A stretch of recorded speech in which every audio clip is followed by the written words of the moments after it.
All right, hello, my name is Alex Acevedo, a student at Lone Star College. This is my persuasive PowerPoint of do not blame video games, and I will show you the law that I have chosen.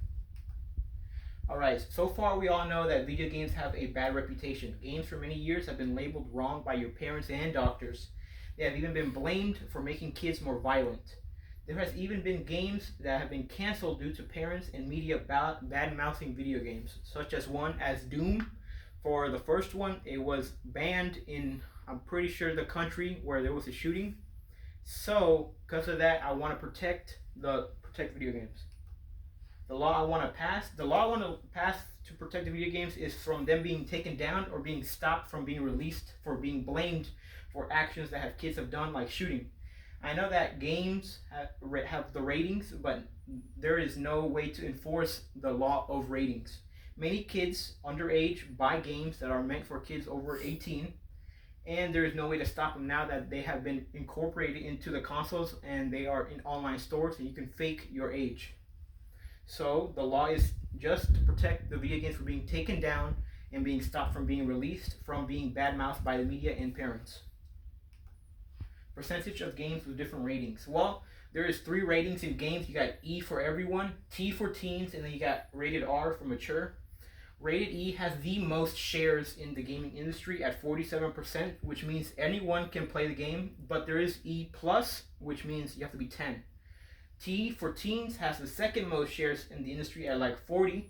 With the shares, that means you have to be 12 and up to play them, but we all know no one really follows those. And then you got last is rated R for those above 18. It has the least amount of shares at 13%, but these are the games that are being complained about, and just because they complain about these ones, they bring in all of these, so that means any one of these can be blamed for violent actions such as shootings and stuff.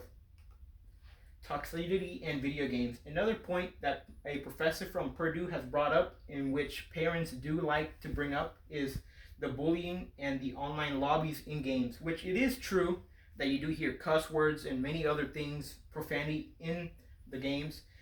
All consoles now have a way to make yourself private. You can use their party in the consoles, which allow you to talk with only you and your friends privately. No one else can hear you unless you want them to.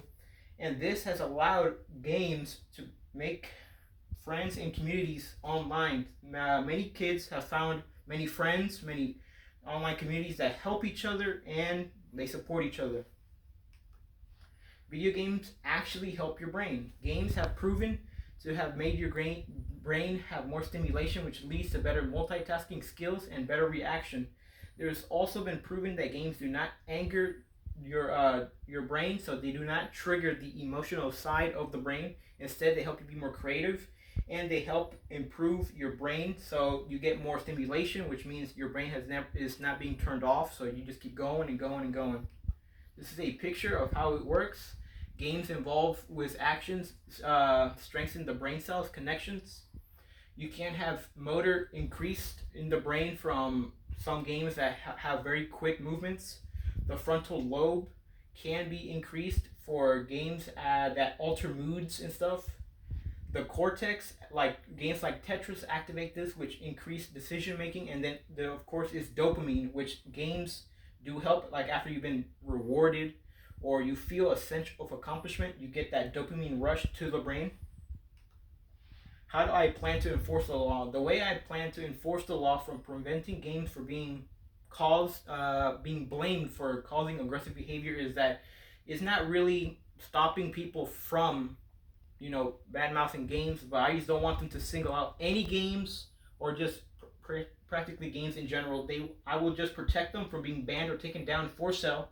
This is not to prove that games, aren't bad, but sometimes, but they have a bad reputation, which I believe has been wrongfully blamed for all these years of parents and doctors that have now been turned backwards and say that they do help the brain and other social skills that you can take into real life. And since the whole rating law is not really enforced, you really can't say that, games are to blame as they have not been enforced. In conclusion, I just want to prevent them from being badmouthed in the media or being taken down. Games should be more in creative freedom for the kids. They should learn to play social skills, enjoy games without games being badmouthed, ridiculed, and stuff like that.